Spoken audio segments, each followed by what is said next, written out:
Troisième et dernière partie de l'Africa Newsroom. Nous sommes toujours en compagnie de nos éditorialistes Alfred Chango, Gemal Taleb et Malik Acher.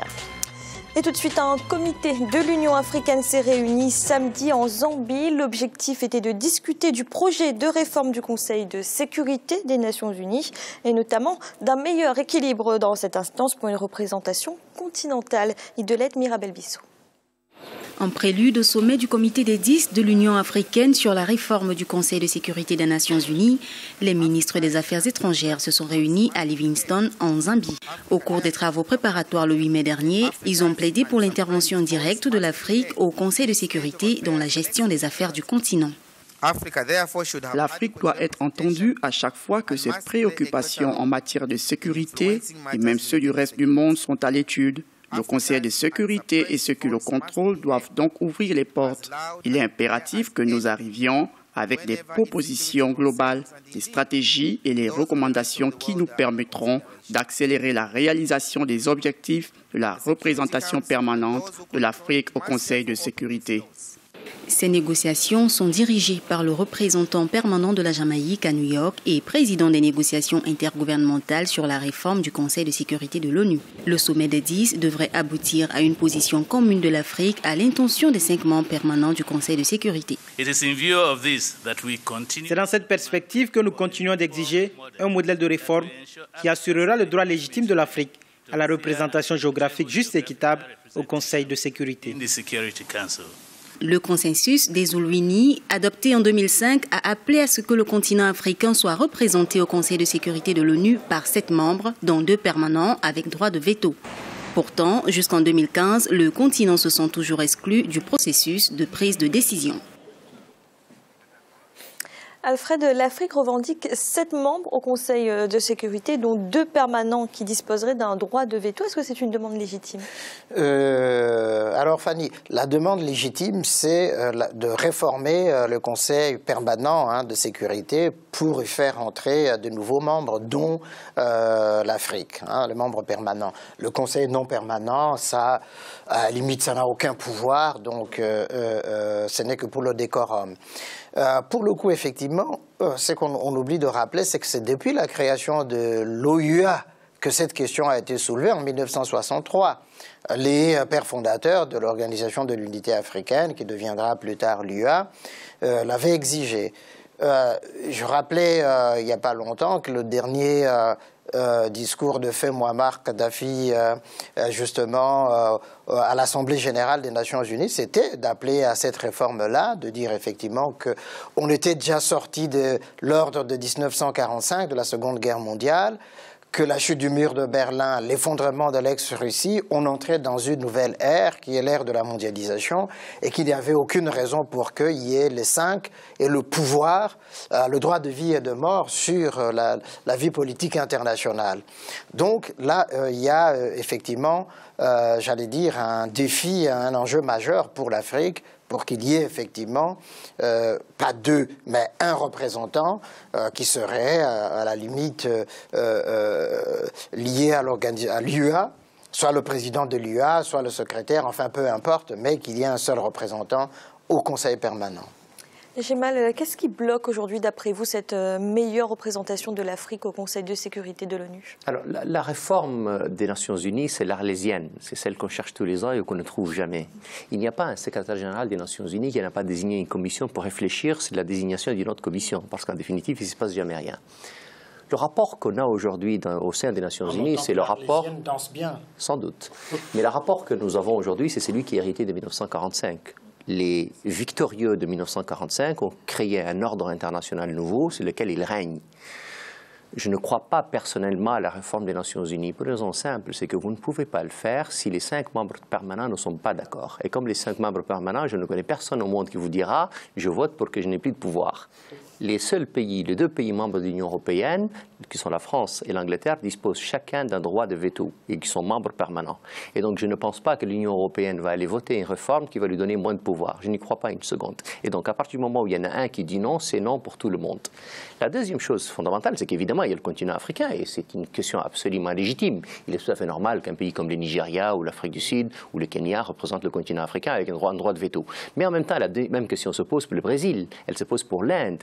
Et donc, le rapport de force de 1945 aujourd'hui n'a plus aucun sens. Et d'ailleurs, on le voit au FMI, qui n'a plus le pouvoir qu'il avait. On voit que la Chine est en train de créer donc une situation nouvelle, en tout cas de ce point de vue-là. C'est valable en même temps pour la Banque mondiale, parce que nous avons donc les institutions héritées de cette situation-là qui n'est plus valable aujourd'hui.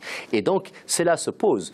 Mais puisque la configuration des Nations Unies, donc de l'ONU aujourd'hui, est celle-là, je ne crois pas personnellement à une réforme imminente. On va se réunir, ça s'appelle la réunion Guy, c'est très bien, mais enfin, les Nations Unies n'ont pas changé pour autant.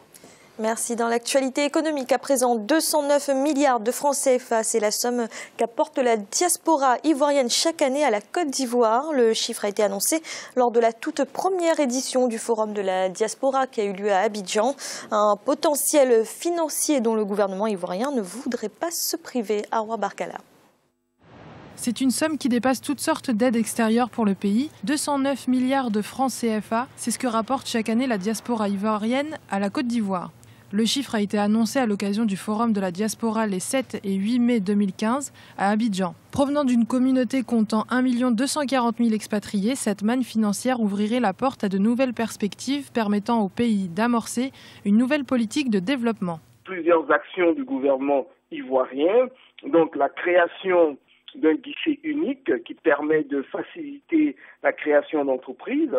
Il y a un ministère de la diaspora qui a été créé depuis un moment et qui permet de capitaliser et de se focaliser sur les potentialités de la diaspora ivoirienne. Et il y a une unité spéciale qui a été créée à la présidence de la République sur les PPP, c'est-à-dire les partenariats publics et privés, qui permet à des privés de la diaspora ou de privés de pouvoir participer directement dans des projets de développement au pays. Cette politique est le reflet de la volonté du gouvernement à renforcer ses liens avec les expatriés. Il faut noter que le grand défi réel du gouvernement ivoirien, c'est de pouvoir fédérer toutes ces initiatives qui sont aujourd'hui un peu dispersées en une initiative synergique avec le défi d'avoir, selon certains, le fonds de la diaspora qui sera un fonds qui va centraliser tout l'argent qui est envoyé par la diaspora et permettre aux récipiendaires de pouvoir les investir dans les projets de développement. À l'occasion de la clôture du Forum de la diaspora à Abidjan, Guillaume Soro, le président de l'Assemblée nationale ivoirienne, a suggéré la création d'un poste de député pour la diaspora ivoirienne dès octobre 2015. Malik, avec un tel chiffre, une telle somme, est-ce qu'on peut dire que la diaspora joue un rôle central dans le développement de la Côte d'Ivoire? Oui, bien évidemment. Vous savez que là où l'État échoue pour améliorer le contexte économique et social, la diaspora a un grand rôle. On le sait, elle envoie de l'argent, quelqu'un qui est établi à l'étranger, un Ivoirien, mais ça peut être un autre Africain, vers sa famille d'origine, contribue fortement à sortir sa famille restée au pays de la pauvreté. Parce que là est son rôle premier d'ailleurs, c'est la première cause, c'est permettre à la famille de subvenir à ses besoins. Il y a même maintenant des méthodes, je dirais des technologies qui s'intéressent à l'argent de la diaspora. Il y a maintenant ce qu'on appelle le financement participatif, le crowdfunding, qui essaie de capter cet argent de la diaspora pour permettre à des projets d'émerger dans ces pays-là. Et je pense que là, cette ressource financière, elle est indispensable pour les pays africains si ces pays-là veulent poursuivre un développement économique et social important. Mais Alfred, justement, est-ce qu'on ne doit pas aussi nuancer ce chiffre? Parce que justement, est-ce que ces fonds ne sont pas surtout envoyés dans le cadre familial et finalement pas dans de véritables projets de développement? Vous avez parfaitement raison, Fanny, de rappeler cela. C'est-à-dire, au fond, que les budgets de l'État ne se ressentent pas justement de ces milliards, puisque c'est de l'argent qui est versé, envoyé aux familles, ce qui assure une certaine paix sociale au gouvernement, à tous les pouvoirs en place, parce que ça calme justement les pruries de révolte sociale des populations. Il faudrait effectivement réorienter autrement ces fonds-là, donner plus de garanties justement pour que les fonds qui sont envoyés servent véritablement à des projets de développement. Il y a des pays qui ont fait ce pari-là Bien, on a parlé du Rwanda. Le Rwanda a pris ce pari-là. Le Kenya, l'Éthiopie, entre autres, ont pris mais vraiment ce chemin-là de dire que, au fond, la diaspora peut contribuer comment? Mais voilà, en mettant à disposition de la diaspora des mécanismes, des dispositifs qui leur permettent véritablement d'investir, d'être des investisseurs, là où les investisseurs étrangers ne viennent pas, pour de projets spécifiques, en leur permettant aussi de pouvoir récupérer leur mise ou alors de leur payer des intérêts. Et donc voilà. J'ai mal une réaction rapide. Alors évidemment, c'est tout à fait la revanche, là, encore une fois, de ceux qui ont été méprisés pendant très longtemps, dont on ne voulait pas de l'argent et qu'on regardait de très haut. Et qu'en définitive, on voit aujourd'hui que c'est plus de 200 milliards investis en Côte d'Ivoire. On voit encore une fois que c'est la première rentrée en devise du Maroc. Et bien entendu, moi, je pense encore une fois que le rôle des diasporas est fondamental, économique, mais aussi politique. D'ailleurs, l'Union africaine l'a tellement compris qu'elle en fait une autre région africaine, parce qu'elle comprend.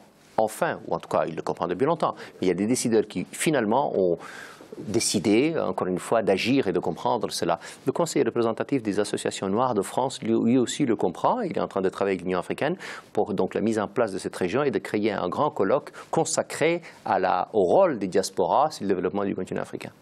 Merci. Et tout de suite, notre chiffre du jour. L'examen des performances de l'administration malienne indique que les malversations et la mauvaise gestion ont fait perdre 153 milliards de francs CFA à l'État entre 2010 et 2013. Parmi les nombreuses pratiques ayant entraîné ce manque à gagner, entre autres la multiplication injustifiée des contrats simplifiés pour éviter les appels d'offres, l'usage de faux documents pour justifier des dépenses fictives, des manipulations des offres dans la passation des marchés publics ou encore le non-reversement au trésor public de ressources collectées.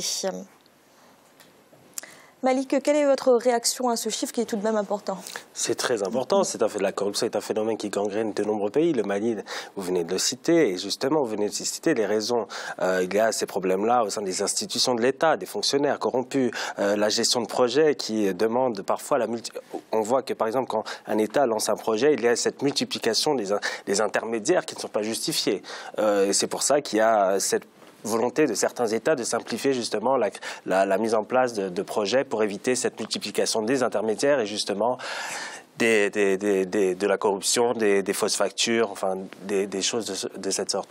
Considérable. Le président malien veut s'y attaquer. Je ne veux pas être pessimiste. Il y a beaucoup de choses à faire au Mali. S'il a cette volonté politique de s'y attaquer, c'est une chose qui est bienvenue. Ça sera très difficile. J'ai mal, ce genre de pratique, elle perdure parce qu'il manque des contrôles aujourd'hui. Je ne peux pas m'exprimer sur le cas spécifique du Mali parce qu'honnêtement, je ne le connais pas. Et puis, bon, c'est pas bien de montrer du doigt le Mali comme si c'était le seul pays où il y a de plus de difficultés, que ce n'est évidemment pas le cas. Malien, non, je suis mauritanien. C'est le cas des dossiers d'appel d'offres, encore une fois, parce que c'est toujours, je comprends, la culture de dire à chaque fois, nous allons faire un appel d'offres parce que nous voulons lutter contre la corruption, ce qui n'est d'abord pas vrai, parce qu'un appel d'offres peut absolument être manipulé de la même façon et on peut décider comme on veut. Pour le reste, la corruption est évidemment une gangrène, c'est un cancer qui tue les États, qui ruine les pays, qui ruine les projets. Et c'est un mal malien, mais pas que malien. Il touche tous nos pays, hélas, même au-delà. Il touche aussi les pays riches. Et puis, pardon, on s'est parlé, d'ailleurs, on a inventé un mot en France qui s'appelle les rétrocommissions. C'est-à-dire qu'on verse et on revient chez nous. Et donc, c'est pas que cela. La corruption, évidemment, sur ces dossiers-là est une chose très grave, mais on oublie très souvent que ce qui tue nos pays, ce qui mine nos pays, c'est pas seulement ça. C'est aussi la petite corruption. C'est celle des petits fonctionnaires, du petit policier, du petit douanier, du petit gendarme. C'est-à-dire que vous n'êtes pas capable de faire, qu'essayer de créer une entreprise dans nos pays, vous allez voir les difficultés que vous avez tout le chemin et la petite corruption qui, elle, est absolument suicidaire pour tous les projets. Merci. C'est à présent la fin de cette émission. Demain, retrouvez le second volet de cette semaine consacré au défi de l'urbanisation en Afrique. Alfred, merci d'avoir été là.